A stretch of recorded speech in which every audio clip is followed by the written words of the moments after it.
Olá, seja muito bem-vindo a mais um episódio de eumarca.pt, um podcast direcionado a empreendedores, marcas e comunicadores natos. Hoje vamos ter um alavancador de negócios, uma pessoa altamente relevante no mercado nacional e internacional, uma pessoa que muda negócios da sua raiz com muito foco e muita base no planeamento. Já desvendaste quem era? Esta pessoa, sem dúvida, que vai revolucionar com uma conversa altamente impactante. Se ainda não subscreveste o nosso canal, subscreve e ajuda-nos a chegar a mais pessoas.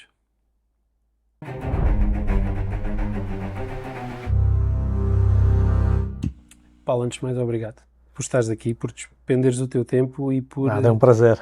estares aqui a investir também no conhecimento e na partilha de conhecimento com mais outras pessoas que te seguem, que te acompanham, que acham o teu conteúdo riquíssimo e nós temos a certeza que é. Daí também o convite especial e o sincero agradecimento. Há uma coisa que nós identificamos, que é uma frase tua, que é: tudo começa com um sonho. E eu gostava de saber onde é que começou o teu. Eu não sei se posso reclamar a autoria dessa frase, mas é de facto uma ideia que eu repito com alguma frequência. Os meus sonhos começaram desde que praticamente eu tenho memória. E as minhas memórias são bem longas, são bem rebuscadas. Eu tenho memórias de 1, 2, 3 anos de idade e sempre me lembro de ter sido um sonhador, no sentido de alguém que imaginava coisas interessantes para a sua vida, ou que a mim me pareceram interessantes sempre. Eu sempre imaginei que poderia ter uma vida melhor do ponto de vista material, sempre imaginei que poderia ter uma vida muito boa do ponto de vista emocional, do ponto de vista de carreira, obviamente que sempre imaginei que viveria com saúde e que fosse longevo. Então a verdade é que eu sempre tive expectativas bastante elevadas para a minha vida, sempre sonhei com inúmeros sucessos. Uma parte deles foram atingidos, outra parte eventualmente não, mas lembro-me que, e talvez seja interessante partilhar isso, de que em casa nem sempre foram pacíficos os meus sonhos, ou seja, os meus pais, e talvez até principalmente o meu pai, não mostrava grande entusiasmo quando eu verbalizava os meus sonhos, e terei sido avisado durante toda a minha juventude que a vida me ensinaria. Eu devo ser difícil de difícil aprendizagem, porque até hoje a vida ainda não me desiludiu, antes pelo contrário, a ponto de eu desistir de sonhar, porque se os meus sonhos começaram muito lá atrás, a verdade é que ainda hoje, com 54 anos, eu continuo a esperar que a vida me traga mais e melhor. Então eu continuo a ser alguém sempre com expectativas bastante positivas em relação àquilo que eventualmente virá. És um eterno sonhador. Sim, eu acho que posso dizer isso. Não propriamente pela dimensão dos sonhos, porque os meus sonhos nunca foram, por comparação àquilo que eu vejo outras pessoas sonhar, dos maiores sonhos. Eu nunca sonhei ser bilionário, nunca sonhei com nada que saísse muito daquilo que é o meu mundo e as minhas referências, mas dentro disso sempre tive expectativas elevadas em relação àquilo que poderia acontecer na minha vida. Acima de tudo, sempre esperei que podia viver uma vida feliz. É importante esta reflexão que tu fizeste os nossos pais são os primeiros a terem a preocupação e a tentativa de nos proteger. Ou seja, são os primeiros a dizer: isto vai correr mal, não faças.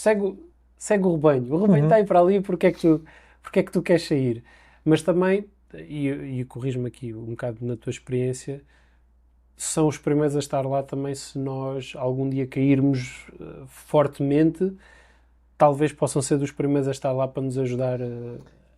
Eu acho que esse é o discurso que talvez mais politicamente correto e aquele que todos nós gostaríamos de ter, mas há pais e pais, não é? Não, acho que generalizarmos aí é um risco. Sim, há pais que não querem que nós nos proponhamos a muito para nos proteger do desapontamento. Eventualmente haverá pais que talvez também não queiram que nós nos proponhamos a muito porque se sentirão inferiorizados por comparação. E obviamente isto são processos inconscientes, mas inevitavelmente existirá. Portanto, nós temos sempre aqui no mundo de hoje uma preocupação em ter um discurso bonito e que agrada a toda a gente, mas o mundo não, pelo menos tal como eu o conheço, não é assim tão perfeito. E sim, se há pais que estão sempre lá, aconteça o que acontecer, não é? Aqueles que nos amam incondicionalmente. Também tenho visto pais ao longo do mundo, ou ao longo da vida, que são os primeiros a não estar lá na altura em que a coisa apertou. Portanto, acho que era bom que pudéssemos generalizar sempre uma ideia positiva em relação aos pais, mas a realidade parece-me que nem sempre é essa, não é? Muitas vezes é essa, mas nem sempre é essa. Sim, isto aqui não dá para toda a gente. É cada pé com a sua meia, não é? Não dá para calçar dois pés na mesma meia. Não são só as boas pessoas que têm filhos. Factos. E por isso há pais que não são assim tão porreiros. Sim. É eterna, a família somos nós que a escolhemos, não é? Tá bom. Há de sangue, mas nós depois podemos fazer as nossas próprias seleções. Tu acredito que na tua jornada tenhas tido aqui algumas crenças erradas do ponto de vista de empreendedorismo, de negócios, algumas insatisfações, vamos chamar assim, algumas dores, alguns momentos de epá, isto já não dá para mim. Quais é que foram aquelas principais que te marcaram, que hoje tu olhas, efetivamente isto tinha sido uma crença aqui há 30 anos atrás, há 40 anos atrás, tinha sido uma crença muito limitadora, e como é que tu conseguiste superar na altura essa crença? Eu acho que a nossa vida é sempre uma luta contra as nossas crenças, contra os pressupostos que nós assumimos como verdadeiros ou não. Tive que lidar várias vezes com crenças em relação às expectativas de dimensão, por exemplo, não é? Porque é que uma empresa, por vezes, para no $500 000 de faturação anual? Porque muitas vezes um empresário não consegue olhar para ela e imaginá-la a fazer 1 milhão, e depois porque é que ela para em 2 milhões? Porque nós não conseguimos olhar para ela e imaginá-la a fazer 10 ou 100 Então há muitas crenças sempre relacionadas com a dimensão com as quais nós temos que lutar. Depois há crenças constantes em relação às equipas e à forma como nós devemos lidar com elas, e que muitas vezes nos limitam. Há muitas vezes crenças em relação à nossa própria produtividade, o que é que nós devemos fazer e o que é que nós não devemos fazer. Aliás, essas serão provavelmente as mais fundamentais de todas. O que é que eu devo fazer, o que é que eu não devo fazer, o que é que eu devo fazer primeiro, o que é que eu devo fazer depois. Então, parece-me difícil identificar um momento, uma crença, Conjunto. porque é uma luta constante com aquilo que nós acreditamos. É uma luta, nem sequer é diária, é constante, é permanente. Todas as decisões que nós tomamos no dia-a-dia dependem de um pressuposto que nós estamos a assumir que é verdadeiro. E quando nós mudamos essas crenças sobre esses pressupostos, mudamos as nossas decisões. Portanto, a decisão de vir aqui implica aqui uma série de pressupostos que eu assumo como verdadeiros, que me fazem estar aqui. Se eu tivesse outras crenças, talvez eu não viesse.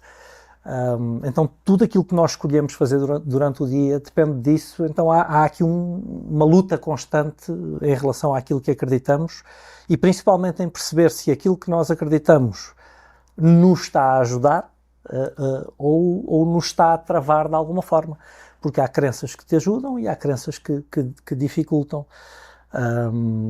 Há talvez aqui alguns momentos-chave para tentar não fugir da tua pergunta. O primeiro momento-chave é abandonar uma vida corporativa com um salário fantástico e uma carreira que estava a correr muito bem, bastante vertical e com reconhecimento e um ótimo salário e um ótimo carro pago pelo banco, que eu trabalhava num banco, pela empresa onde eu trabalhava, portanto um banco, para de repente decidir empreender e ir ficar sem salário, sem carro, sem nada e sabendo que nos primeiros tempos, e os primeiros tempos às vezes são os primeiros anos, nós não conseguimos sequer tirar do negócio o suficiente para alimentar a família. Então há algumas crenças que precisam de ser derrubadas para fazer isso. Depois há um momento fundamental, e eu não queria aqui perder muito tempo a contar a história da empresa toda, senão não sobraria tempo a mais questões no podcast, mas há um momento fundamental e este acho que vale a pena identificar porque eu diria que provavelmente mais de 90% dos empresários passam por coisas parecidas, foi o momento em que eu fazia praticamente todo o trabalho técnico da empresa e sendo um trabalho técnico que eu adorava fazer, que no meu caso era comunicar, era fazer palco e que me dava dinheiro, em determinada altura estava a impedir a empresa de crescer porque aquilo que eu vendia era a minha hora de trabalho e eu já não tinha mais horas para vender e foi preciso mudar, e aí é um momento muito engraçado ali em 2013 que é um momento em que num período de reflexão durante o verão eu percebi, eu não estou a fazer aquilo que eu ensino, eu tenho a perfeita consciência teórica de que não posso amarrar o crescimento da minha empresa às minhas horas de trabalho, mas como estou a divertir-me muito e a ganhar algum dinheiro a fazer isso, eu estou a ignorar aquilo que teoricamente eu ensino e aí fui obrigado a tentar fazer um alinhamento de congruência entre as minhas práticas e as minhas ideias que eu debitava no palco a toda a hora, mas também foram ali 3, 4 anos até eu conseguir fazer um alinhamento verdadeiro. Então foi um momento interessante, mas é sempre um derrubar das convicções que nós temos e substituí-las por outras convicções ou crenças, se tu preferires, que nos permitem ir mais longe. Tu tocaste aqui num ponto que é importantíssimo. Muitas das vezes fala do tempo e as pessoas vivem numa jornada muito imediata à data de hoje. Acreditam que eu sou empreendedor porque eu vendia borrachas na escola, então eu sou empreendedor. E como eu sou empreendedor, eu vou ser empresário da noite para o dia, vou ter um negócio bem sucedido e isto, no espaço de um ano, eu já estou a andar de Lamborghini. E eu sinto que isto é muito aqui uma mentalidade à data de hoje, o facilitismo, o acelerar de todos os processos e não deixar maturar. E eu acho que há aqui uma grande diferença, e eu queria que tu me conseguisses elucidar na tua visão, entre um empreendedor e entre um empresário. Eu acho que há eixos completamente distintos, mas que por vezes as pessoas misturam aquilo que é, se calhar, a visão e o impulso, ou a decisão e o foco, ou a regência de números e tudo mais. Eu queria perceber, na tua visão, quais é que são as principais diferenças entre um empreendedor e um empresário. Eu tenho medo da gente correr o risco de estar aqui a discutir semântica e, portanto, vou responder àquilo que tu estás a perguntar, procurando aqui ser mais claro em relação às ideias propriamente ditas e depois se a pessoa quiser chamar empreendedor, empresário, pode-lhe chamar aquilo que quiser. Porque vamos falar das pessoas que se estabelecem por conta própria. Numa primeira fase e há inúmeras motivações que eu tenho encontrado nessas pessoas que se estabelecem por conta própria ao longo do tempo. Muitas pessoas estabelecem-se por conta própria porque simplesmente têm dificuldade em trabalhar segundo regras ditadas pelos outros. E eu, por exemplo, tenho alguma dificuldade. Não porque eu tenha algum problema em encaixar nas regras dos outros ou nas regras da sociedade, mas porque, por alguma razão, eu sempre tive convicções e sempre desenvolvi convicções muito sólidas em relação às coisas que faço, nomeadamente profissionalmente. Eu tenho sempre a preocupação de me informar e de estudar o mais que eu puder sobre tudo aquilo que eu decido fazer na vida. E quando tu começas a investigar e a estudar e a saber mais, naturalmente eu desenvolvo convicções fortes sobre as coisas. E para mim é muito difícil trabalhar com base em decisões que eu não tomaria se estivesse na posição, dada a minha experiência, o meu conhecimento, etc. Para mim foi sempre difícil eu estar empregado também por isso. Uma das razões para eu ter empreendido é claramente, corra bem ou corra mal, é com base nas minhas ideias que isto vai ser gerido e tem sido uma experiência gratificante. Até porque eu sempre fui o tipo de pessoa que assume a responsabilidade sobre os resultados. Quando eles não são bons, eu sei que foram as minhas decisões e as minhas disciplinas que atrapalharam, mas isso dá-me o poder de ir corrigindo e afinando até que o resultado seja bom. Há outras pessoas que empreendem ou que se estabelecem por conta própria porque têm ambições financeiras que não é fácil de serem preenchidas por um trabalho por conta de outra. Eu confesso que também me enquadro nesse grupo. Não sempre tive mais expectativa do dinheiro que poderia ganhar por conta própria do que do dinheiro que poderia ganhar por conta de outrem, embora eu tivesse tido uma carreira, nos 10 anos de carreira corporativa que tive, o meu salário multiplicou-se talvez 10 vezes ou mais, provavelmente mais. Então aquilo apontava para um resultado bom, mas como empreendedor tenho ganho ainda muito mais do que provavelmente algum dia ganharia trabalhando por conta de outrem. Mas depois há pessoas que se estabelecem por outras razões, há pessoas que querem deixar um legado, há pessoas que têm propósitos diferentes, há pessoas que se estabelecem por conta própria e simplesmente não arranjaram outra opção, ficaram sem emprego e têm que se estabelecer por conta própria. Então eu diria que é difícil rotular, e agora já lhe vou chamar empreendedor, quem empreende por uma bitola que é comum. Então, agora, sim, eu diria que em 90 e muito por cento dos casos quem empreende tem expectativas que depois não encaixam, muitas vezes nem perto daquilo que vão encontrar na realidade. Nomeadamente, a capacidade de fazer o payback do investimento inicial tende a ser mais larga do que aquilo que a pessoa imaginava, porque quem empreende tende a ser otimista. Nós esperamos sempre um bom resultado das nossas decisões, mas depois no dia-a-dia, muitas vezes há muitos zigue-zagues até chegarmos a um determinado ponto. Muitas vezes o break-even leva mais tempo, muitas vezes até conseguir tirar um salário para alimentar a família leva mais tempo, e muitas vezes nunca chega esse retorno. Grande parte dos empreendedores empreende uma vida inteira e é simplesmente o último a receber depois de pagar todas as suas responsabilidades, e o que sobra é talvez menos do que aquilo que ele algum dia imaginou quando empreendeu, e acaba por ajustar o estilo de vida da família àquilo que ele consegue ir tirando do negócio. Então, por muito que nós, mais uma vez, gostemos de criar uma visão romântica do empreendedorismo, infelizmente a maior parte dos casos, mas quando digo a maior parte estamos a falar da esmagadora maioria das tentativas empresariais, correm muito mal.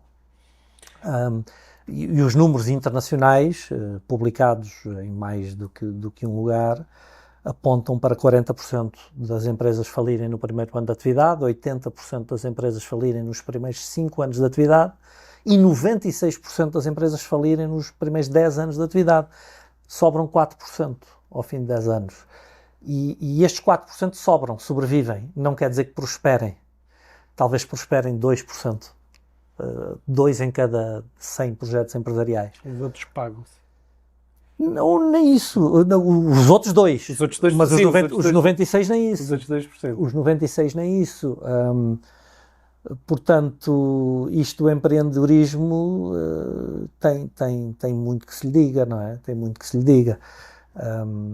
E eu acredito que a principal razão para isso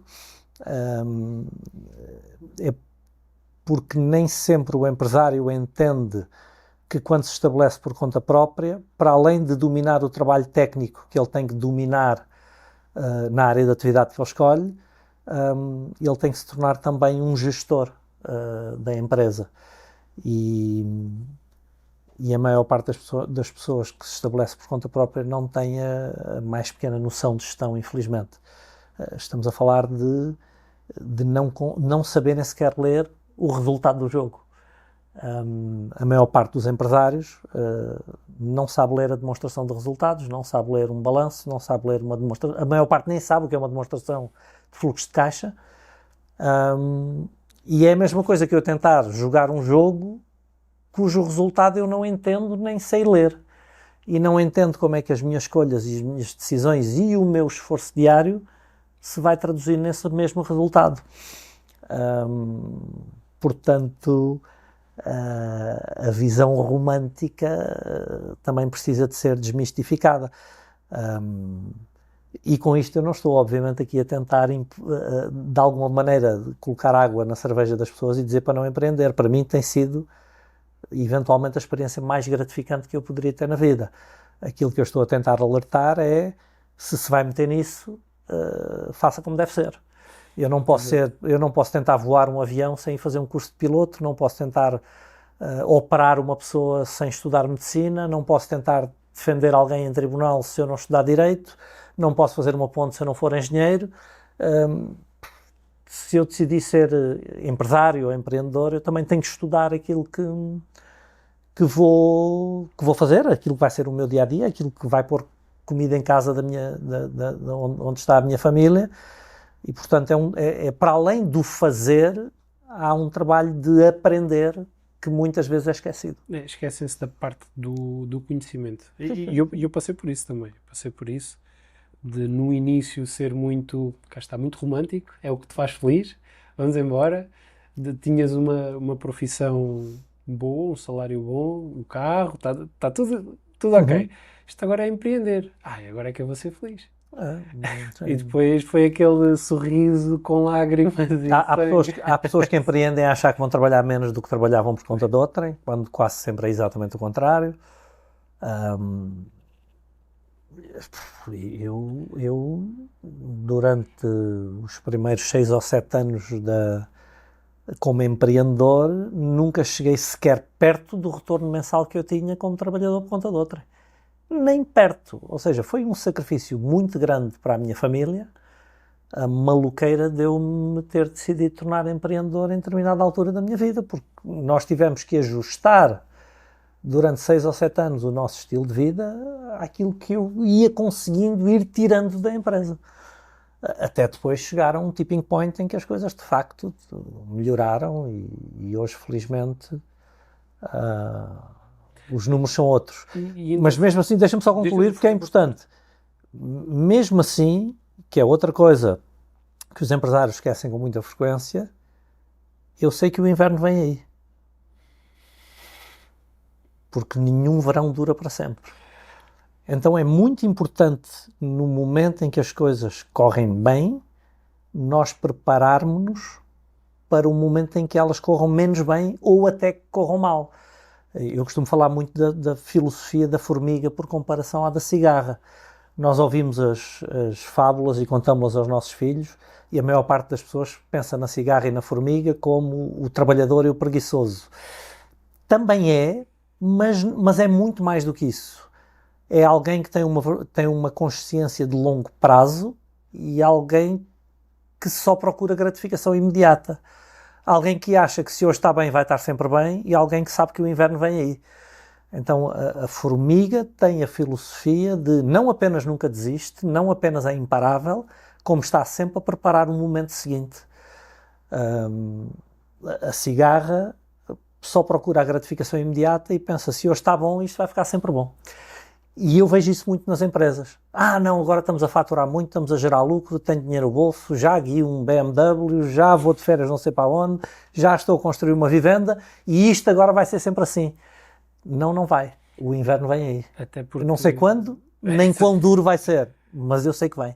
E isso tem muito também a deturpação da realidade do que é gerir uma empresa e gerir as suas próprias ambições pessoais e finanças pessoais. Sim. E nós sabemos... E o dinheiro da empresa é da empresa, não é meu. Era isso que eu ia dizer. É que não há um foco à data de hoje generalizado nas empresas portuguesas onde nós dizemos, não, isto é empresa. Então nós misturamos muitas coisas. Mas não pode. Por isso é que depois... Não pode porque eu acabo por ser eu a agredir a minha empresa e eu a ameaçar a saúde e a prosperidade da minha própria empresa quando a confundo com o meu... Que não é falta de clientes muitas das vezes. É mesmo literalmente a má gestão e o mau uso. Acho que se podemos chamar, é falta de respeito financeira para com a nossa empresa. Eu diria que muitas vezes é falta de consciência, é falta de informação sobre isso e no meu caso particular ainda bem que é assim, porque a minha empresa o que faz é tentar ajudar as pessoas com isso e ajudá-las com isso. Mas é preciso criar de facto, eu acho que toda a gestão da nossa vida, empresarialmente, profissionalmente e pessoalmente, ou talvez eu acho que deva ser, um alargamento da nossa consciência.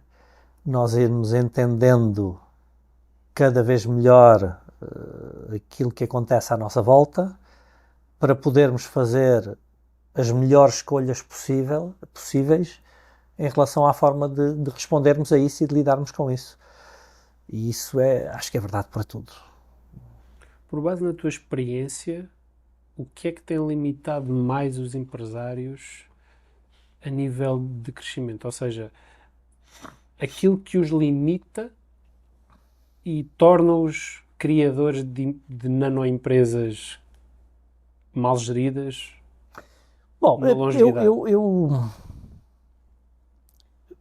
eu tenho uma educação muito estoica e uma maneira de pensar muito estoica e sempre tive, que faz com que eu chame sempre a responsabilidade para nós em relação às coisas.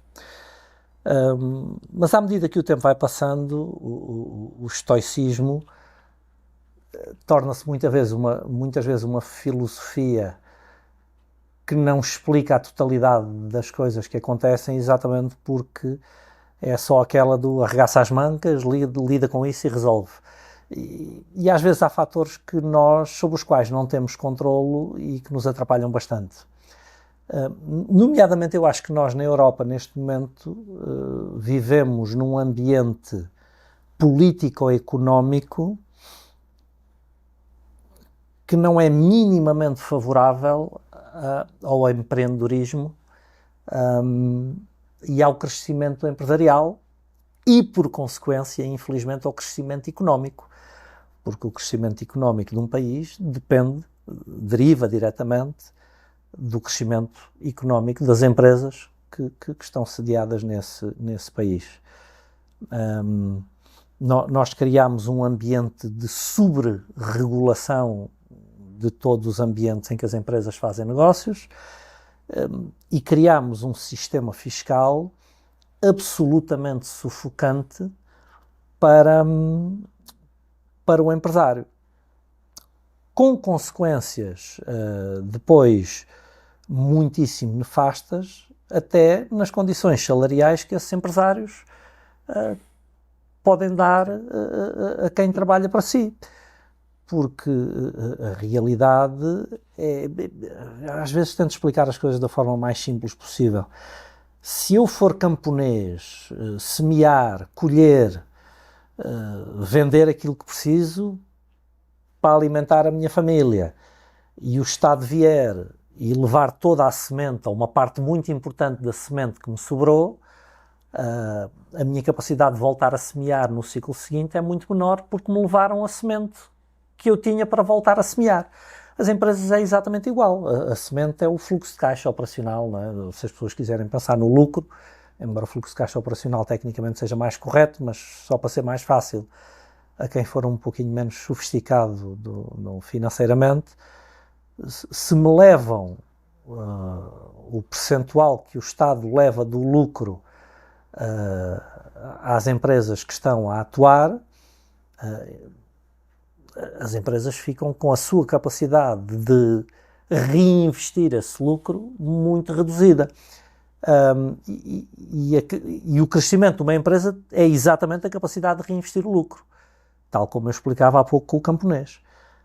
Se eu não tenho capacidade de reinvestir lucro, porque não me sobra, e a empresa não cresce por isso, eu tenho menor capacidade de pagar salários e até de criar postos de trabalho. Então isto é um estrangulamento a que as empresas estão sujeitas na Europa, concretamente na Europa comunitária, e que está a fazer com que a economia europeia se atrase largamente face às outras economias concorrentes no mundo, nomeadamente os Estados Unidos, a China e eventualmente depois mais um ou outro país emergente.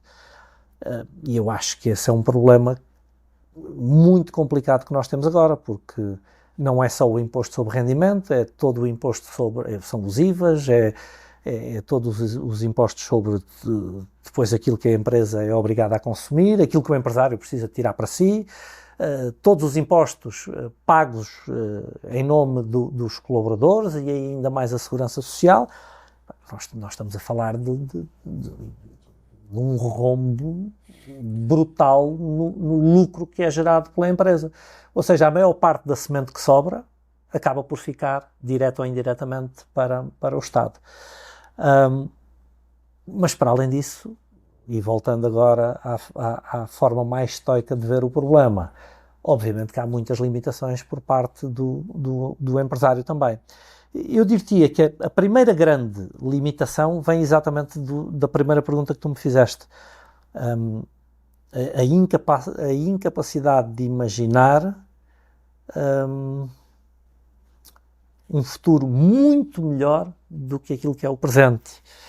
A ambição de achar que porque é que a minha empresa não há de faturar 1.000 milhões, porque é que não há de ter expressão internacional, porque é que não há de servir o mundo inteiro, porque é que o empresário em Portugal dificilmente forma uma empresa de expressão internacional e os empresários nos Estados Unidos com muito mais facilidade estão a vender para o mundo inteiro. Acho que há aqui uma questão de mentalidade, por um lado. Por outro lado, obviamente que a forma como historicamente o Estado se tem comportado não facilita esse espírito mais empreendedor, mas eu acho que há esta incapacidade eventualmente de sonhar com algo muito maior. Depois eu noto também que há muita dificuldade em planear. E planear é eventualmente o mais fundamental da atividade empresarial, e nós diagnosticamos mais de 800 empresas por ano, e eu posso te dizer que os nossos números, altamente consistentes ao longo do tempo, apontam para 2% destas empresas terem qualquer coisa que se possa comparar com um planeamento. Nem sempre está bem feito, nem sempre responde àquilo que é fundamental, mas alguém que tem a preocupação de antecipar quais as atividades que devem ser executadas para cumprir um determinado resultado proposto. 2%. Não passa pela cabeça de nenhum piloto de avião voar sem fazer o plano de voo antes, não passa pela cabeça de nenhum cirurgião não preparar a operação, a cirurgia antes de a fazer, não passa pela cabeça de nenhum engenheiro começar a construir uma casa sem um plano rigoroso de como a casa, a ponte, o prédio deve ser executado e deve terminar. Nós nas empresas achamos que podemos fazer isso. Não havendo um bom planeamento e depois um bom acompanhamento da execução desse planeamento, fica difícil depois tomar as decisões mais básicas do dia-a-dia, aquelas que nos tornam produtivos, que é, mais uma vez, e acho que já falei nisso, o que é que eu devo fazer, o que é que eu não devo fazer, o que é que eu devo fazer primeiro, o que é que eu devo fazer depois. E depois por aí vai uma limitação de consciência também em relação à forma como gerar contactos que depois possam ser convertidos em clientes. Há muita dificuldade em definir um processo comercial constante, monitorizado, que otimiza a probabilidade de um contacto se transformar de facto em cliente. Há muita dificuldade em estabelecer um processo para maximizar o valor que um cliente tem dentro da empresa depois dele nos comprar a primeira vez. Dificuldades de liderança, de comunicação, de recrutamento. Acho que todos os empresários, todos nós empresários, sofremos em diferentes níveis, obviamente, mas com todas estas coisas. Eu gosto sempre de sublinhar todos nós empresários, porque eu também sofro, tá? Eu não gosto de deixar claro que, como qualquer outro empresário, eu lido com todos esses desafios e todos esses problemas no dia-a-dia. Isto não é, o fulano diz que dá umas aulas e escreve uns livros, então ele resolve tudo. Não, bolas, se fosse assim, as empresas, quando eram dirigidas pelos melhores gestores do mundo, não tinham altos e baixos, e todas têm. Ou seja, gerir uma empresa é acumular decisões, todas elas que vão resultar numa crise, todas. Crise essa que depois de resolvida nos conduz ao estágio seguinte da empresa. Então todos os dias é um quebra-cabeças. Como é que eu resolvo isto? Eu já senti aqui uma dor, acho que é partilhada por muitos empresários também, que é os recursos humanos. Uhum. Eu sinto que há, e mesmo em alguns grupos de partilhas, algumas sessões de trabalho com outros empresários, a principal dor, muitas das vezes, nem é a angariação de leads. É recursos humanos. Sim. E isto leva-me a uma frase que nós, se calhar, já conhecemos e que já é um bocadinho mais clichê, que é o contrata rápido, mas despede ainda mais depressa. Isso levava-me aqui a um ponto, porque acho que é algo que nos teus processos de liderança tu fazes bem, pelo menos é o que eu sinto que tu transmites sempre nesse processo de liderança, esta parte de construção de equipa, parte de recursos humanos. Quais é que são os teus critérios para fazeres esta avaliação? Se a pessoa está a ter a boa performance, não tens indicadores individuais para cada um? Ou... Sim, antes de eu te responder concretamente a isso, acho que talvez seja positivo para quem nos está a seguir fazermos aqui também um pequeno enquadramento. E o enquadramento é o seguinte: o principal recurso humano com que todos os empresários têm um problema é consigo mesmos. É que nós muitas vezes esquecemos de que a única pessoa que nós temos poder de mudar na vida somos nós mesmos. E a boa notícia é que somos a única pessoa que precisa de mudar na nossa vida. É que somos nós mesmos. À medida que eu me mudo, que eu me melhoro, eu aumento também a minha capacidade de lidar com todos os outros problemas ou desafios, como preferires chamar-lhe. Então, eu vejo muitas vezes os empresários a olhar à sua volta, a esticar os dedos e a apontar responsabilidades a tudo e a todos e mais um par de botas, e esquecerem-se, ao mesmo tempo, que o principal trabalho que têm que fazer é seguramente sobre si mesmos. Pelo menos isto é aquilo em que eu acredito, tá?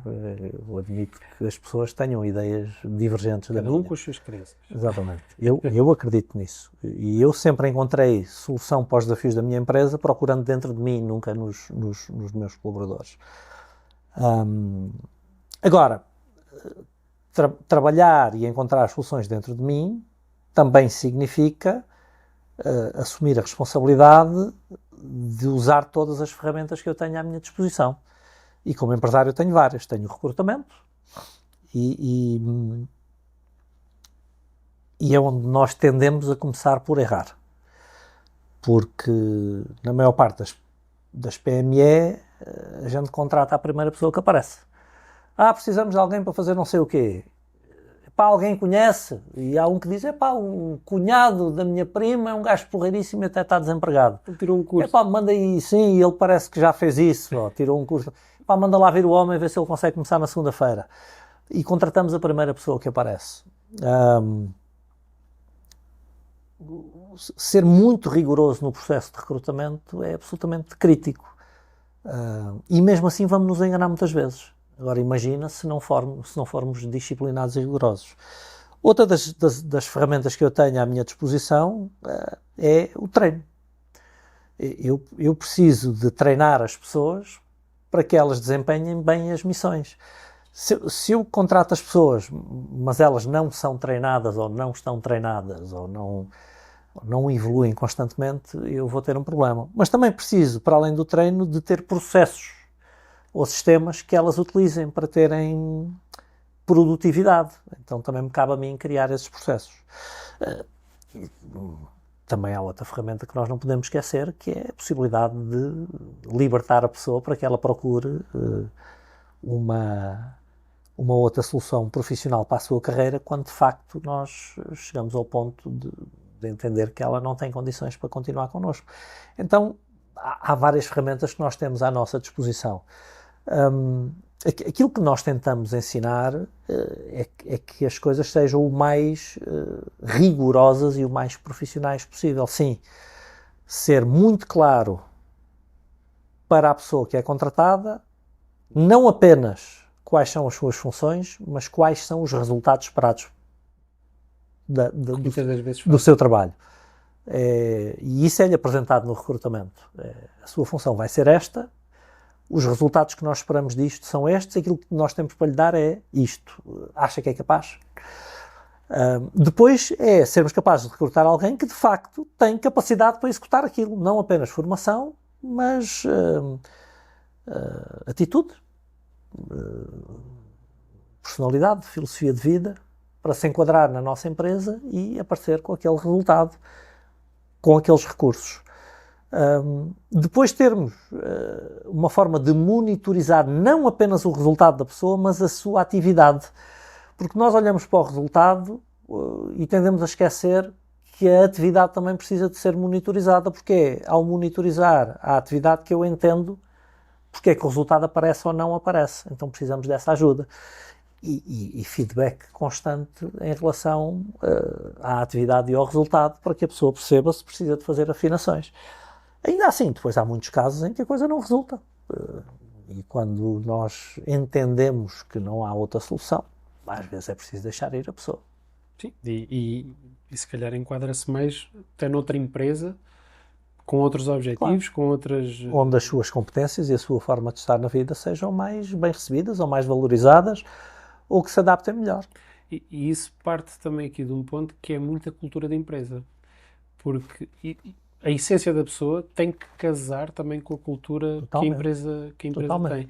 E tu sentes que no tecido empresarial português há pouca clareza na cultura da empresa? Ou Sim. sentes que é muito copy-paste e ChatGPT? Não, porque, repara, a cultura não são meia dúzia de chaves que tu escreves na parede.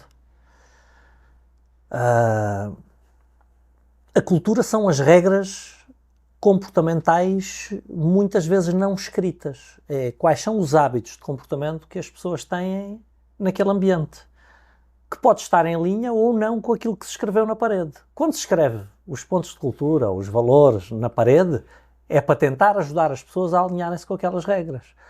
Mas eu não posso dizer que escrevi 8 pontos numa parede e que a partir de agora a cultura da minha empresa é aquela. Era bom que fosse só isso.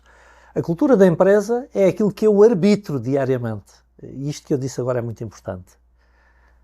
Se não há arbitragem, a cultura da empresa não é uma regra.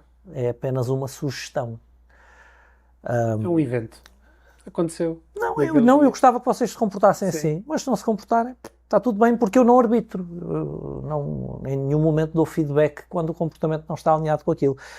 Para que as pessoas entendam melhor o que é a cultura de uma empresa, eu muitas vezes dou o exemplo do nosso dia-a-dia. Quase todos nós temos diferentes grupos em que nos movemos. Se tu chegares ao grupo dos teus colegas de escola, as conversas são umas, as brincadeiras são umas, as regras de convívio entre vocês são umas. As ditas tribos.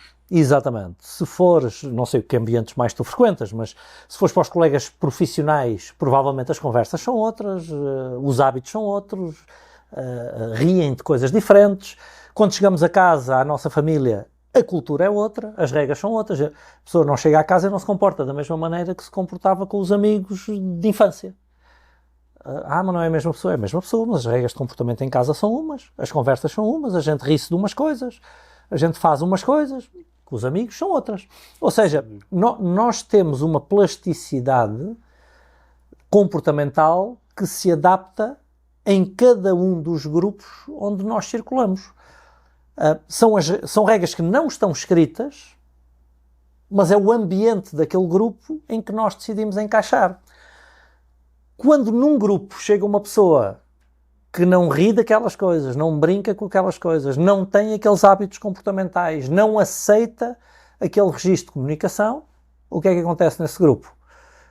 Ou a pessoa acaba por se sentir mal sozinha, ou vai embora, ou nós também não queremos assim tanto que ela lá esteja. O grupo acaba por afastá-lo. Pô-lo um bocadinho de lado. Então, a cultura de uma empresa é isso. Quais são os hábitos comportamentais? Qual é o nosso jeito de fazer, o nosso jeito de comunicar? O que é aceito e o que é que não é aceito aqui no grupo? Quando a cultura de uma empresa funciona bem, não precisa sequer de ser o líder ou os líderes a regular e a arbitrar. São os próprios colaboradores que se autorregulam, que é, a gente aqui não faz assim. Aqui esse comportamento não é bem visto. Ou, antes pelo contrário, espetacular.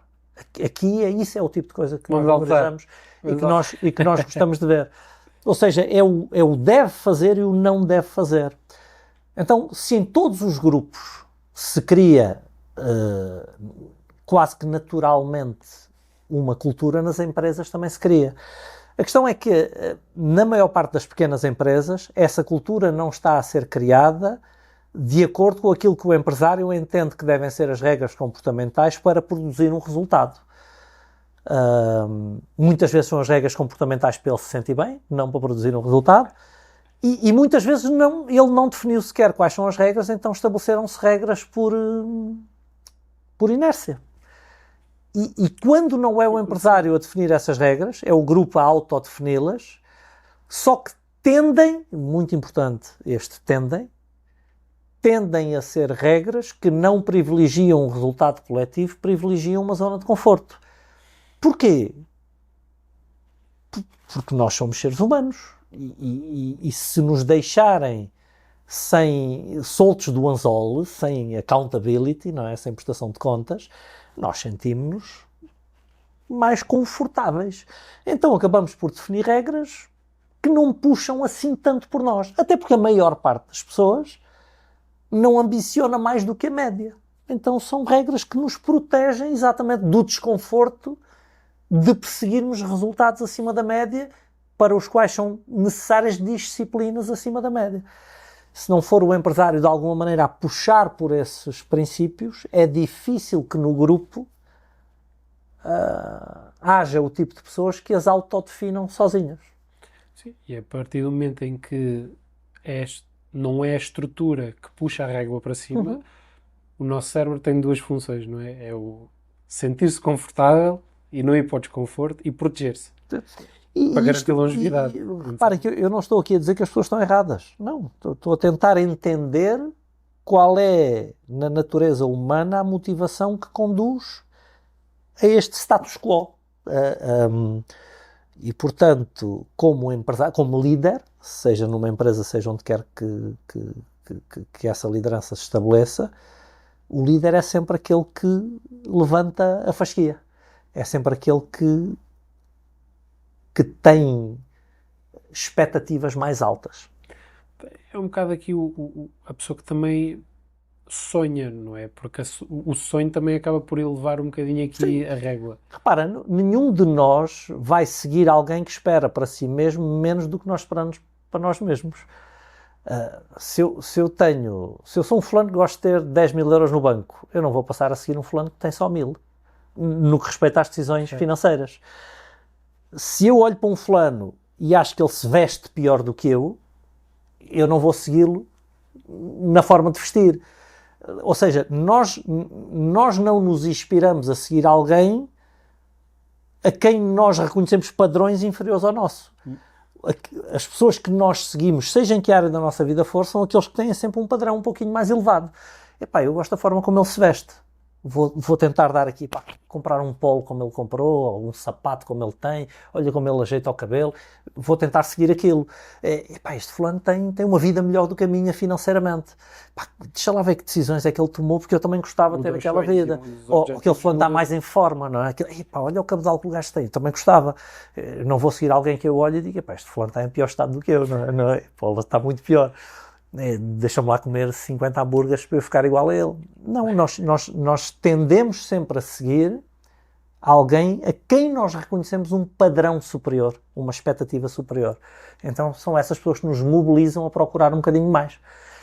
Numa empresa, o empresário tem essa responsabilidade. Nem sempre a assume, mas tem essa responsabilidade. Acredito eu, mais uma vez. É que mudar um bocadinho os sonhos e os objetivos muda os ambientes, não é? Porque nós temos, como estavas a dizer e bem, procurar os ambientes que nos tornam melhores e que nos façam chegar àquilo que nós queremos, porque senão cá está, será sempre eu contra mim próprio, mas se eu não conheço mais, também não posso levar a fechar. A realidade é que isto talvez não seja assim tão complexo como isso.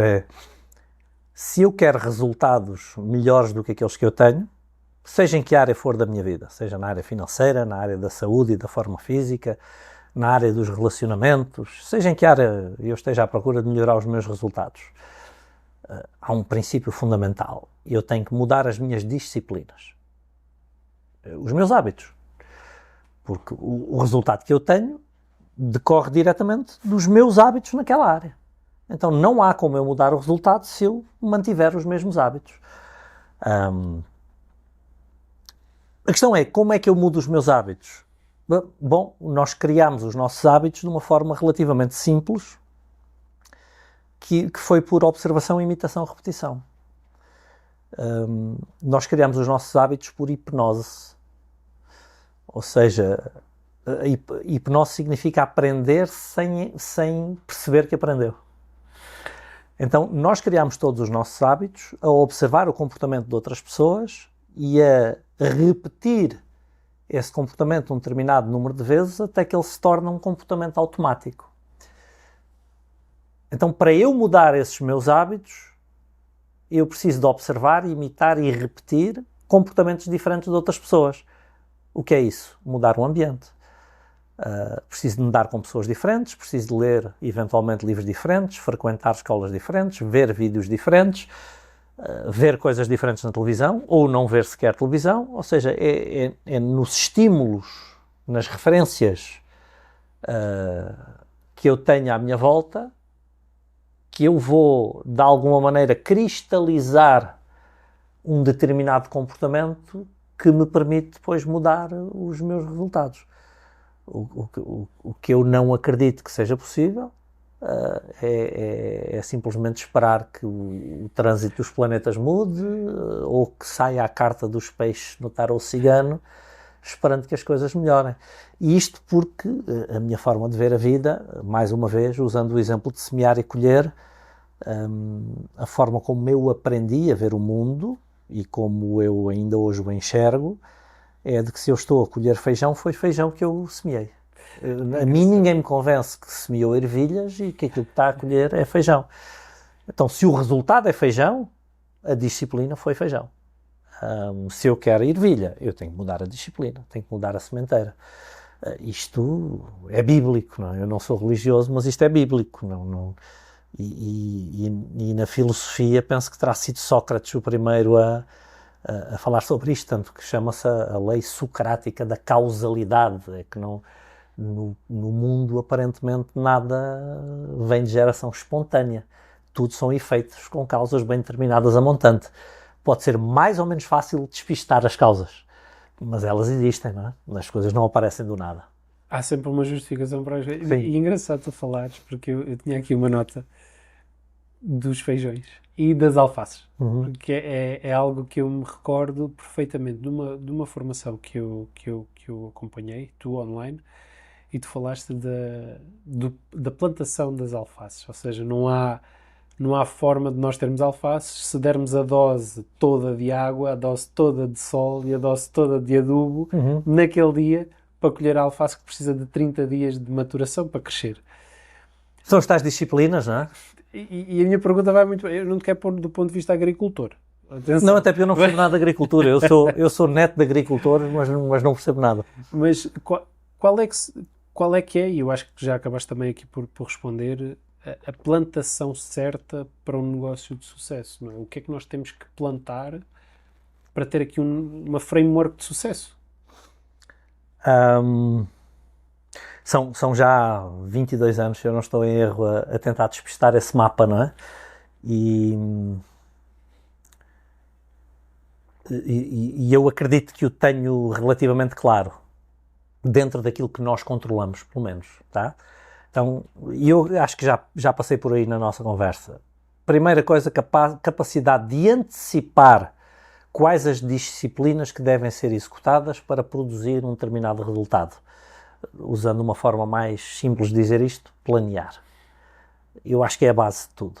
É fazer uma antecipação da relação causa e efeito entre o esforço diário da equipa e o resultado que é pretendido. Depois, capacidade de medir o progresso. Porque se eu fiz um plano, eu tenho que ir medindo ao longo do tempo se eu estou a conseguir seguir o plano de mais ou menos perto ou se tenho desvios que precisam de ser corrigidos. Então a capacidade de medir o que está a acontecer é fundamental. E acho que também já falámos sobre isso, embora não tenhamos deixado tão claro deste ponto de vista. Eu preciso de medir a atividade e o resultado, não apenas uma coisa. O que é medir a atividade? É medir aquilo que todos nós fazemos todos os dias. O resultado é outra coisa. Eu, por exemplo, agora... Eu joguei ténis de competição na minha juventude e agora, depois de velho, decidi, por brincadeira, começar a jogar pádel.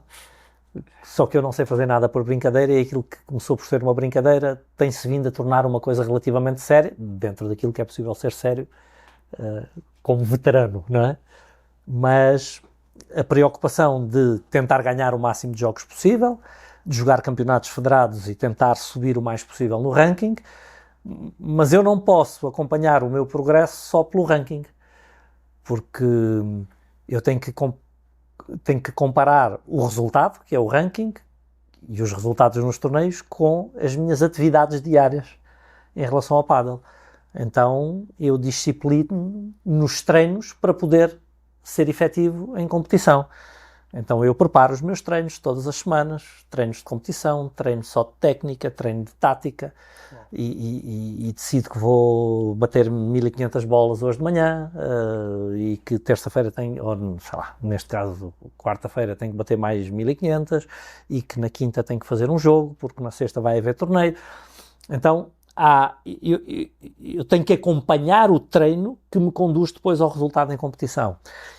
E não é muito diferente, porque nas empresas é igual. Eu também tenho concorrência que disputa os mesmos euros que eu disputo, quer os meus clientes e as minhas vendas e os meus lucros, e portanto nem sempre a qualidade do meu treino é suficiente para bater a concorrência, porque eles também estão a fazer o trabalho deles. Então esta capacidade de ir monitorizando o progresso, quer do lado da atividade, quer do lado do resultado, é fundamental. Depois, as noções básicas daquilo que acontece no negócio, ou que deve acontecer no negócio para ele crescer. Saber fazer marketing, no sentido mais básico da ideia é gerar contactos em prospectos que sejam transformáveis em clientes, ter bons processos de vendas para esses clientes entrarem, ter bons processos de gestão do cliente para que o valor desses clientes seja maximizado ao longo do tempo, ter bons sistemas de recrutamento, ter bons sistemas de treino, ter uma boa comunicação, uma boa liderança e por aí vai. Então o mapa, e atenção que eu disse as coisas mais ou menos pela ordem que eu acredito que devem ser implementadas, é mais ou menos este. A maior parte das PME, se fizerem isto por esta ordem, já vão estar no top 3% seguramente das empresas do mundo. Se eles fizerem pelo menos só metade, já é muito bom. Começar pelo início. Sim. Só o primeiro. Só o planeamento. Exato. o planeamento, e repara, o planeamento, como tudo o que nós fazemos na vida, é uma coisa que vai ser muito mal feita na primeira vez que nós fizermos. Eu acredito que tudo o que vale a pena fazer bem feito, vale a pena começar por fazer mal feito. Só porque estávamos agora a usar o exemplo do pádel e do ténis, a primeira vez que qualquer criança tenta jogar ténis, dificilmente acerta com a raquete na bola a primeira vez que vai tentar. Mas fica lá outra vez, e outra vez, e outra vez, e muitas horas, ao fim de 10 mil horas é um grande jogador. 10 mil horas. Planear não é diferente. O primeiro planeamento que eu vou fazer vai ser miserável. Porquê? Porque eu não tenho intimidade entre as variáveis que produzem o resultado. Então eu vou planear muito mal, por muita ajuda que eu tenho. O Paulo Vilhena vai estar do meu lado, supondo que eu perceba alguma coisa disto. Partindo dessa crença, desse pressuposto. Ou qualquer outro consultor do mercado. O planeamento continua a ser mau porque eu não tenho domínio, intimidade com as variáveis. Então eu tenho que planear mal uma vez, menos mal da segunda vez, menos mal ainda da terceira, e talvez ao fim de 30 vezes eu começo artes, não é? Eu vou fazer mal todas as coisas que eu tentar fazer da primeira vez que fizer. E a segunda também. Da segunda, da décima. Aliás, isto está estudado. Para nós sermos muito bons em qualquer coisa, são 10 mil horas de prática. 10 mil. Está estudado, está publicado em inúmeros livros, chama-se Regra das 10 mil horas. Ninguém é muito bom a fazer nada sem 10 mil horas disso. Então, tenho muito que planear mal até planear bem. Eu digo sempre na componente vídeo que até fazermos um vídeo bom são 20 maus. Sim. Só que ao longo do processo nós vamos melhorando e não nos apercebemos. Claro. Porque já depois fica inato. Sim. E nós já estamos a fazer bons vídeos, mas não nos estamos a perceber. Nós empancamos ali no início, porque corre a primeira vez mal e não quer fazer mais. Não quero, é como ao planeamento. Correu mal, mas vale não fazer, que antes estava a correr bem. Eu tenho a chave, tenho esta chave. Tudo o que vale a pena fazer bem, vale a pena começar por fazer mal. Quando a gente chega a qualquer lugar, tem uma fila grande, o fulano que está lá no princípio da fila, nós chegamos, somos o último. Mas o fulano que está lá no primeiro lugar começou por ser o último. Então a vida é assim, a vida é uma fila grande. Tem que entrar na fila e ficar na fila até chegar à sua vez. E muitas das vezes quando tentamos passar à frente, corre mal. Sim. Corre mal, Sim. muitas das vezes. Mas corre ainda pior a maior parte das pessoas que não fica na fila o tempo suficiente. Cansa-se de estar ali à espera e diz isto não é para mim. E sai da fila. O que é que vai fazer? Entrar noutra fila qualquer e sair dessa fila também. É como aqueles que cavam e depois só faltava mais uma pá e desistiu. É engraçado que nós estamos aqui a falar muito do tecido empresarial português, estamos aqui a falar da forma como deveríamos ter uma framework de trabalho do ponto de vista de empresários. E tu fazes muito esse trabalho, são 22 anos a otimizar empresas, a auditorar empresas. Qual é a primeira coisa quando tu chegas a uma casa que não é tua? Qual é a primeira coisa que tu dizes? Preciso ver isto. Não, a primeira coisa é diagnóstico. E diagnóstico é perguntar por todas estas coisas que nós acabámos de falar. Que hábitos de planeamento é que tem? Sim, todos os anos planeamos. Mostre-me o planeamento. Primeira coisa. Depois, dados financeiros, que é a parte da medição. Mas a questão é que tu pedes estas coisas e não há.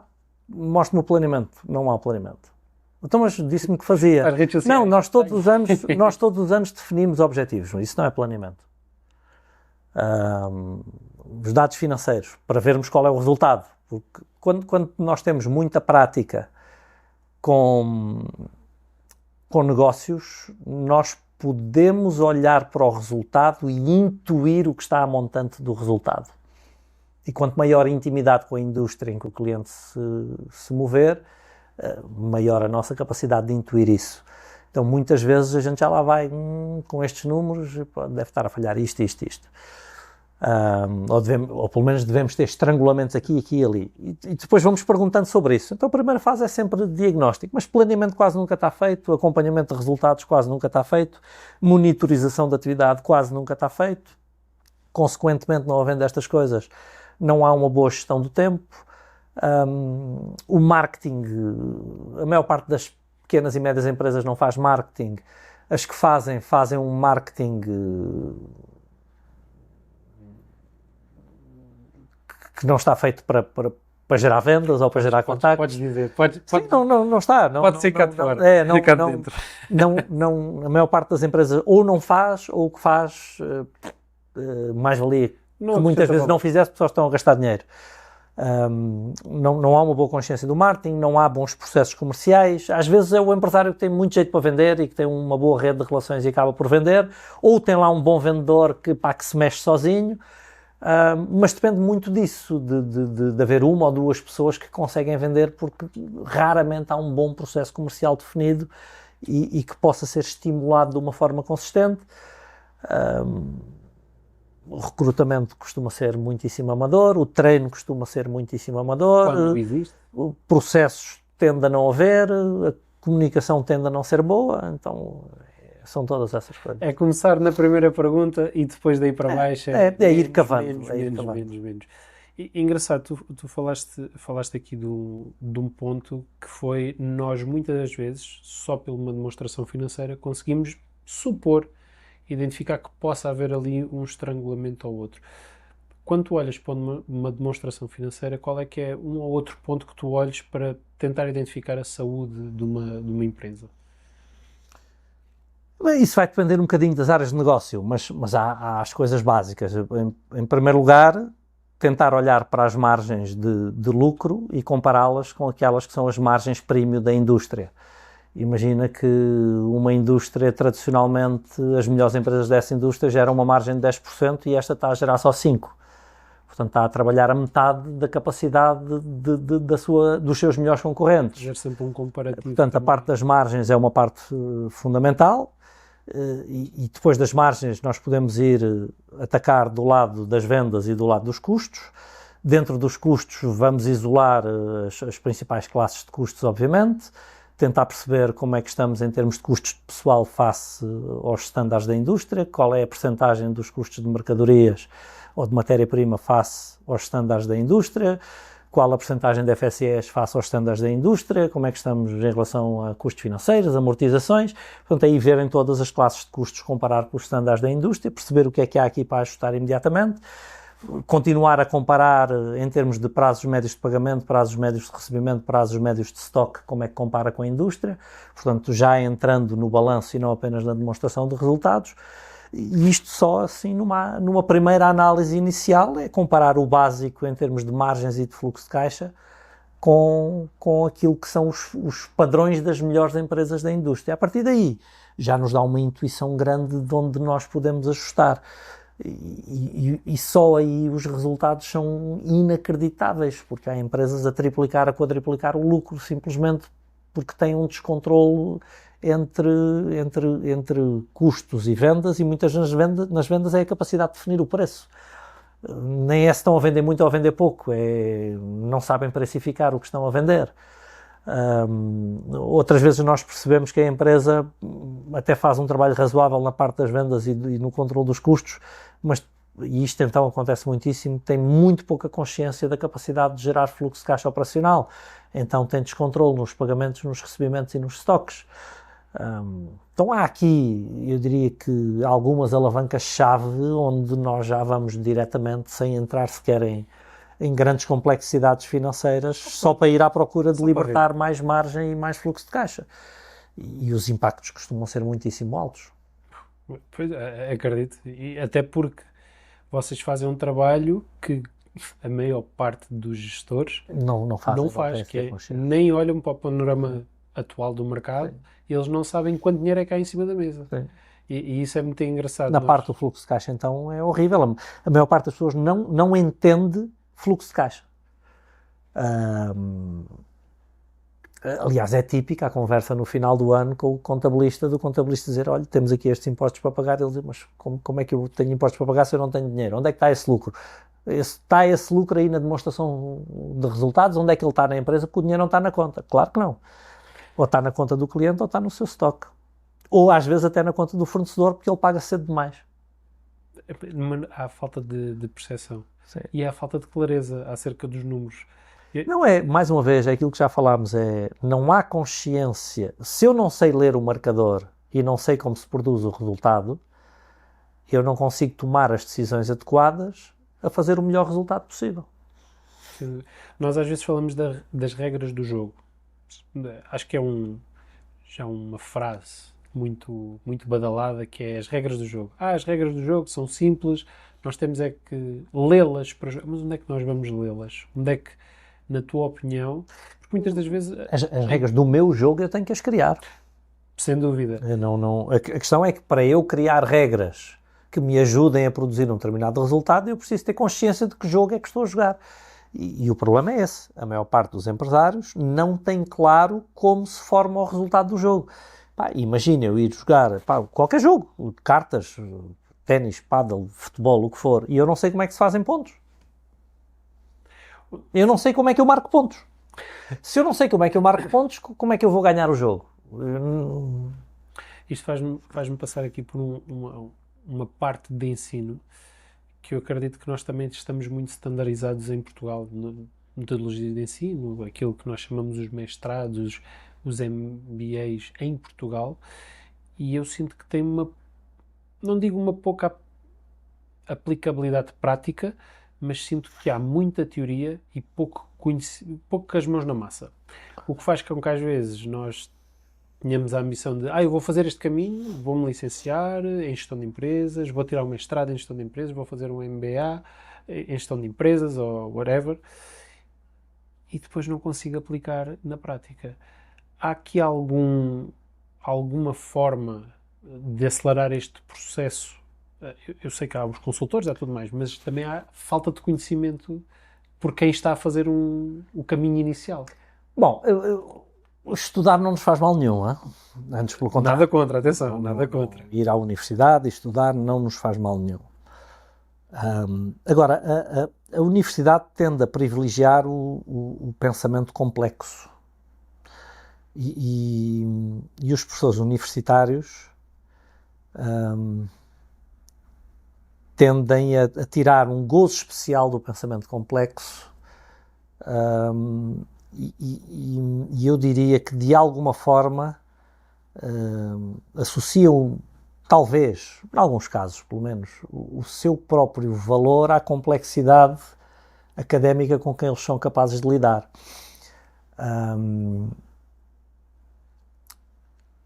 E eu não estou a dizer que isto está errado, porque o trabalho da universidade é o pensamento complexo. Mas na vida e nos negócios o pensamento simples funciona melhor. Então eu acho que ir à universidade para aprender a lidar com a complexidade de pensamento é muito importante, mas eu depois tenho que ter a capacidade de simplificar esse conhecimento e de o aplicar à prática do dia-a-dia. No caso da gestão de empresas, não apenas é privilegiado o pensamento complexo, como a maior parte dos modelos que são estudados são pensados para as grandes empresas. Ou seja, quando nós chegamos às PME, a realidade é muitas vezes um bocadinho diferente. Mas eu continuo a achar que eu, por exemplo, sou MBA pela Universidade Católica e não prescindiria dessa minha formação nunca na vida. Porque uma das razões para eu ser capaz de fazer aquilo que eu faço é exatamente eu ter ido aprender a lidar com esse pensamento complexo numa determinada altura. Aliás, eu acho que se há mérito que eu tenho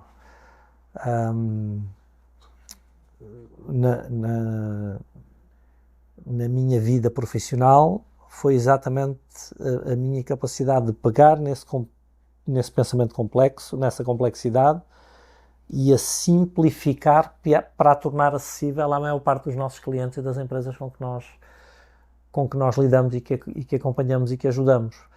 a ponto de ser capaz de explicar à pessoa, por menos sofisticada que ela seja, do ponto de vista técnico, obviamente, o que quer que seja que ela precisa de saber para fazer crescer a sua empresa. Então, cada macaco no seu galho, não é? Eu acho que as universidades não é que não pudessem melhorar Da minha vida que fala brasileiro, e eu falo brasileiro, português do Brasil, e eu sempre tive tanto contacto com o enviesamento das linhas académicas nos doutrinam em coisas que deveriam ser discutidas, não é? Nós temos hoje, sei lá, eu vi um vídeo anteontem em que alguém perguntava a um estudante de economia por 7 pensadores se ele os conhecia. E ele disse, não, desses 7 conheço 2 ou 3, mas estudaste-os na universidade? Não, nenhum deles faz parte do meu currículo. E eles diziam, ok, são os 7 mais importantes pensadores da linha liberal, tu não os estudaste. Então quais é que tu estudaste? E aqueles que ele estudou eram de outra linha ideológica. Ou seja, muitas vezes o conhecimento dado nas universidades, talvez mais nos países do que noutros, mais numas universidades do que noutras, muitas vezes é tendencialmente uma doutrinação numa determinada ideologia e maneira de pensar, do que propriamente uma discussão aberta e saudável sobre as diferentes perspectivas que nós podemos ter sobre um determinado problema. Eu não sei quando é que as pessoas vão estar a ver este podcast, não é? Algumas talvez o vejam já dentro de um mês ou 2, talvez algumas os vejam dentro de alguns anos, não é? Porque estas coisas tendem a ficar na net. Nós estamos a atravessar, na minha perspectiva mais uma vez, uma fase na história, no mundo, em que eu estava a falar nisto com a minha filha faz 26 anos, portanto adulta já, hoje à hora do almoço, em que nós tivemos um enorme retrocesso em relação às aquisições que foram feitas durante os anos 70, 80, 90 e talvez até a primeira década do século, no que respeita à liberdade de expressão e à liberdade ideológica. Não apenas à liberdade de me expressar, mas à de pensar. Nós voltamos a um ambiente de profunda censura ideológica, o que para mim é um profundo retrocesso civilizacional, e no que respeita à liberdade de expressão por consequência. Ou seja, todas as linhas ideológicas são a convicção de um grupo de pessoas em relação à forma como acham que o mundo se devia organizar. As pessoas, a linha dita de esquerda, acha que a forma mais correta e mais justa e que permitiria melhores condições de vida à maior parte da população é uma. A linha mais conservadora é outra, quase oposta, valoriza outros princípios. A linha liberal, ainda uma terceira perspectiva. E nós criamos uma absoluta intolerância de umas em relação às outras. Acho que Nietzsche terá dito, ou pelo menos há quem lhe atribua, a ideia de que eu posso não concordar com uma palavra daquilo que tu dizes, com uma das tuas ideias, mas defenderei até à morte a tua legitimidade de as teres e de as expressares. No dia em que nós não pudermos discutir ideologicamente, no dia em que nós não pudermos expressar-nos a nossa percepção sobre o mundo, nós deixamos de poder progredir. E mais ainda, a alternância democrática das diferentes linhas ideológicas, até no que respeita ao poder, tem-se mostrado ao longo dos tempos extremamente saudável. Agora, um fulano não pode expressar uma ideia minimamente conservadora e imediatamente ser rotulado de fascista ou nazi. Um fulano não pode expressar uma ideia progressista e imediatamente ser rotulado, sei lá, de comunista ou pior do que isso, ou trotskista, ou sei lá. Um fulano não pode ter uma ideologia liberal e imediatamente ser rotulado de selvagem que não se preocupa com os outros. Eu acho que está na altura, não vai acontecer, não é? E eu nem sequer é a minha guerra, mas só porque veio no assunto, nós temos que parar de doutrinar, ou eu acredito num mundo em que talvez nós devêssemos parar de doutrinar as pessoas, e de alguma forma ensinarmos a juventude a apreciar os que pensam igual e a segregar os que pensam diferente, porque eu não posso aprender nada com alguém que pensa igual a mim. Sim. Eu só posso aprender com as pessoas que pensam diferente. Então eu gosto de acreditar que um dia no futuro nós voltaremos a ter liberdade ideológica e acima de tudo que as pessoas possam criar a consciência e serem ensinadas que o debate ideológico é das coisas mais saudáveis que pode haver, e seguramente que o motivo para o progresso. Um fulano não pode levar um tiro porque está a discutir as suas ideias. Mas onde é que nós chegamos? Hoje em dia é tão fácil. Independentemente de eu não concordar com uma palavra que ele diga. É exatamente quando eu ouço uma pessoa com a qual não concordo que eu tenho a oportunidade de ver as coisas sob outro prisma. Porque o meu prisma eu já conheço. E talvez haja alguma coisa que se aproveite ali, ou talvez não. Mas eu não posso achar que posso silenciar pela força, pela morte, alguém que diz alguma coisa com a qual eu não concordo, mas onde é que nós chegamos? Não é? Então acho que temos aqui um enorme retrocesso e acho que há algumas universidades talvez se tenham metido onde não devem, que é assumir determinadas linhas de pensamento e não apenas políticas. Na economia é igual. E só estejamos a ensinar uma parte da história aos nossos alunos em vez da história toda e, acima de tudo, de ensinar aos alunos a capacidade de pensar pela sua própria cabeça e de escolherem o que é que para eles faz mais sentido. Tu tocaste aí em duas coisas que foi ensiná-los a usarem as suas próprias cabeças, a pensar, e que foi o que tu disseste bem, que o MBA que tu tiveste, se calhar foi na tua jornada aquilo que te deu também mais ferramentas quando tu desconstruíste e conseguiste tornar em aplicável. Eu tive que estudar e que responder em exames ideias com as quais eu não concordava minimamente. Para mim, a teoria dos mercados eficientes, que deu a alguém um prémio Nobel, é dos maiores enviesamentos de percepção que nós podemos ter no mercado financeiro e que nos conduz a resultados muito menos positivos do que aqueles que seriam possíveis. Ainda assim é ensinada em todas as universidades com uma forma certa de olhar para o problema. E como esta, peguei nesta, foi a primeira que... A teoria dos mercados eficientes foi a primeira que me lembrei, mas há inúmeras outras e algumas que decorrem desta, outras que não, com as quais eu não concordava antes de lá entrar, continuo a não concordar. Quando tive a oportunidade de ensinar, sempre ensinei o contrário. Aliás, eu lembro-me uma vez, não sei se temos tempo ou não, mas uma vez, durante o meu MBA, os meus colegas pediram-me que desse um pequeno seminário.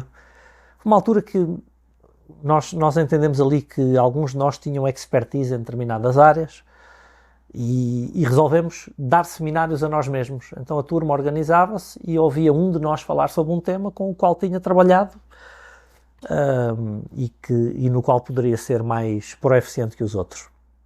E um dia eu fui um desses seminaristas, se pudermos chamar assim, convidado pelos meus colegas,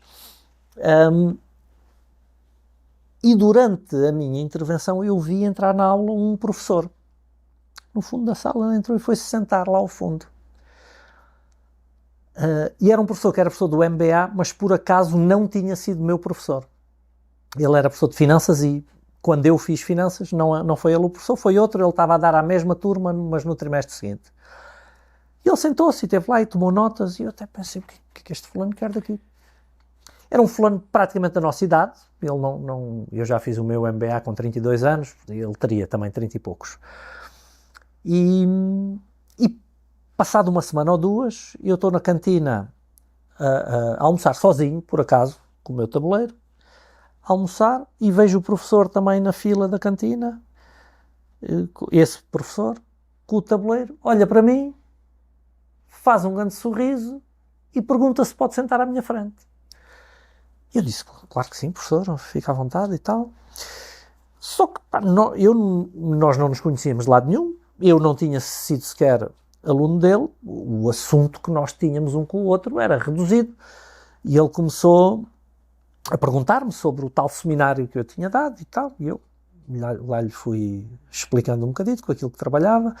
É curioso porque eu era gestor de fortunas, eu tinha sido gestor de fortunas, tinha acabado a minha carreira por conta de outra no ano anterior, e ele era professor de finanças, portanto havia sistemas em comum, e depois já há aquele momento em que terminou o assunto e ali naquela inibição de estarmos com alguém com o qual não temos à vontade e com o qual não temos muito assunto, eu comentei com ele que tinha ficado curioso depois de o ver lá no meu seminário e tinha ido ver o currículo dele e tal.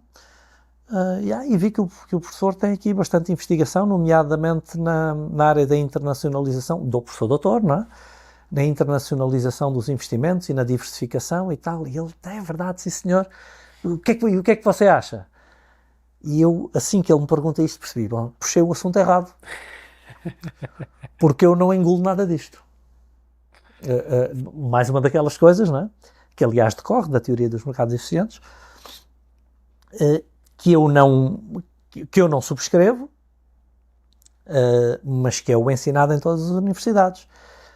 E eu tenho aqui duas opções. Ou minto ao fulano a dizer que aquilo é o máximo, ou lhe digo, olha, eu por acaso não engulo muito isso e vou ter que o aturar aqui o resto do almoço a derramar todos os seus argumentos de professor doutor em cima de mim. E isto vai ser um almoço chato, mas optei por ser honesto e dizer, sabe, professor, não me leva a mal. Eu trabalho com isto já há alguns anos e eu não engulo nada disso da diversificação e da internacionalização e tal. Ele perguntou-me, então, sim, mas porquê? Ok, bom, e eu expliquei-lhe já porquê. Que estás a puxar por mim. Pronto, sim, mas era que eu não queria, porque a minha quebra, eu vou-lhe dizer e o fulano a seguir vai aqui derramar um conjunto de argumentos. Eu só queria comer a mousse. Exatamente, só que eu já acabei, só quero pegar no tabuleiro e ir-me embora. E lá lhe expliquei porquê, e diz-me ele assim, epá, muito interessante. Sabe que eu concordo consigo? Pá, eu nem queria acreditar. Diz-me ele assim, você não quer vir dar uma aula aos meus alunos do 5º ano de finanças? E eu disse, professor, mas se eu for dar a aula, é para lhes dizer o que eu penso, não é... Não, mas é isso mesmo que eu quero. Eles andaram 5 anos a aprender uma série de teorias com base nestas crenças, nestes pressupostos, que são os academicamente aceitos, e eu gostava exatamente que eles percebessem, antes de entrar no mercado de trabalho, há outras visões sobre isto. Uau. E há pessoas que na prática não trabalham com isto e que têm resultados até acima dos outros e que até usam isto em seu benefício. E eu disse-lhe, então, mas assim vai ser divertido, aí vou querer. E então fui dar a aula e comecei a aula a dizer, vocês andaram aqui 5 anos a aprender uma série de teorias e a gastar pestanas a estudar para passar nos exames e eu tenho 1 hora para vos dizer que isso está tudo errado. Foi também o gancho, obviamente, que arranjei para lhes captar a atenção. E foi uma aula divertidíssima. No início eles nem queriam acreditar, mas o professor agora trouxe um gajo aqui para dizer que tudo o que aprendemos está errado. Às tantas estava o professor entusiasmado já a ajudar-me a explicar algumas coisas. Olha, lembram-se disto, nós estudámos assim. O que o Paulo está a dizer é que isto não é exatamente assim, é ao contrário. Estão a ver? Ele está, e às vezes até punha aquilo em equação matemática e tal, e dizia, é isso mesmo. Nunca tinha pensado nisso assim. Ficou uma aula tão gira que enquanto ele foi professor da Católica, todos os anos ele me convidou para dar aquela última aula àqueles alunos. Quase como tirar as É, falas. e depois houve um ano que o convite não chegou, o outro ano que o convite não chegou, e eu percebi, mas o que é que, será que correu alguma coisa mal e tal? Fui tentar saber do professor, ele tinha saído da Universidade Católica, tinha ido, salvo erro, para Barcelona, isto já é uma coisa com mais de 20 anos. Tinha ido, salvo erro, para uma universidade em Barcelona e pronto, e eu acabei por perder o contacto com ele. Mas isto para dizer que esse fulano, de facto, teve esse cuidado, por um lado ter abertura de espírito para dizer, mesmo na minha área de investigação, eu aceito que haja aqui perspectivas Espaço para outras opiniões. verdadeiramente diferentes, até conflituosas, e eu quero que os meus alunos as ouçam. E eu achei isso delicioso e eu diverti-me imenso em dar aquela aula durante, acho que foi 3 anos que eu lá fui. Acho que foi 3 anos. Contamos pelos dedos as pessoas que têm essa capacidade. Isso acho que ele precisa ter autoestima para fazer isso. Ter ali alguém a desdizer aquilo que ele disse. Mas a realidade é que ele tinha investigação académica naquela área, mas ele entendia perfeitamente o que eu dizia e mostrava algum acordo. Interessante. Que mais pessoas fossem assim e que trouxessem mais controvérsia a todos os temas. A questão é que mesmo que ele tenha acordo naquela área, eu acho que ele não pode dizer a cadeira não a vou dar dessa forma, vou dar com base nisto. Porque não é o que é academicamente aceito. E no final do dia, quem rege a pauta é a universidade. Sim. Paulo, uma última pergunta. Se tivesses que deixar uma frase para alguém se tornar inesquecível, Sei lá. qual é que seria? Os podcasts e as entrevistas têm sempre essas perguntas a que é difícil depois dar uma resposta inteligente. Para alguém se tornar inesquecível? No mundo dos negócios, no mundo das empresas? Mais do que uma frase, vou deixar uma ideia. O meu filho tem 22 anos e está a começar agora mesmo a sua carreira profissional. Acabou a licenciatura e vai ter a sua primeira experiência profissional enquanto está a fazer o mestrado. E ele está a viver em Inglaterra, mas agora está cá de férias e eu, domingo, chamei-o para vir jantar comigo e disse-lhe, talvez para a semana eu já não te veja antes de tu viajares, vem jantar com o pai no domingo. E deixei-lhe uma ideia. Se quiseres transformar numa frase, podes transformar numa frase que foi, agora que tu vais começar a tua carreira profissional, lembra-te de pedir sempre responsabilidade. Quando houver uma coisa para fazer, pede que te deem para fazer e entrega sempre mais rápido do que as pessoas esperam e com mais qualidade do que aquilo que te foi pedido. Então faz sempre melhor e mais rápido do que aquilo que os outros estão à espera que tu faças. Então pede trabalho. É preciso que se fazer não sei o que pede. Posso fazer eu? E depois, se as pessoas estão à espera numa semana, tu entregas em 5 dias. E se estão à espera deste nível de qualidade, tu entregas sempre um bocadinho acima. Faz sempre mais do que aquilo que te pedem. Eu vou acabar por deixar uma frase. Não é minha. O Jim Rohn dizia que era do pai dele. Está há muitos anos escrita na parede do meu escritório. Já me valeu essa frase muito ódio, mas também já me valeu grandes elogios, não sendo a frase minha. E portanto, estando num podcast vai valer algum ódio, mas tudo bem. Estamos cá para isso. Faz sempre mais do que aquilo porque és pago. Como um investimento no teu futuro.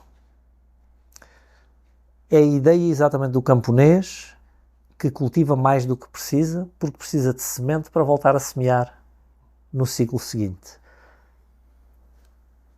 Todo o progresso profissional vem de eu entregar mais do que as pessoas esperam. Eu primeiro entrego mais e depois o meu salário aumenta. E eu entrego mais e o meu salário aumenta, e eu entrego mais e o meu salário aumenta. As minhas responsabilidades aumentam. O meu progresso na carreira acontece sempre de eu entregar mais do que aquilo que me é pedido. E eu às vezes vejo a mentalidade contrária, que é a pessoa está à espera de ser aumentada para entregar mais. Não é assim que funciona. A minha lareira não me dá calor antes de eu pôr lá a lenha. O meu trigo não nasce antes de eu pôr lá a sementeira. Então eu tenho que primeiro pôr o trigo na expectativa, e não se te lembras da história das alfaces, eu não tenho a certeza se ele vai nascer.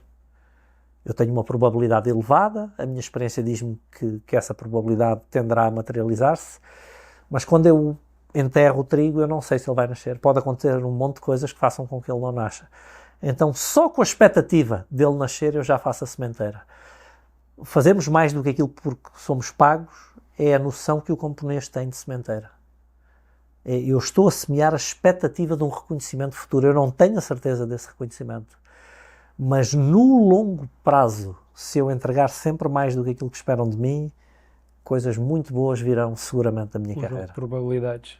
E eu serei um profissional inesquecível. Aquele que os outros dizem sempre, uau, foi mais do que eu esperava. Sem dúvida. Paulo, obrigado por este momento.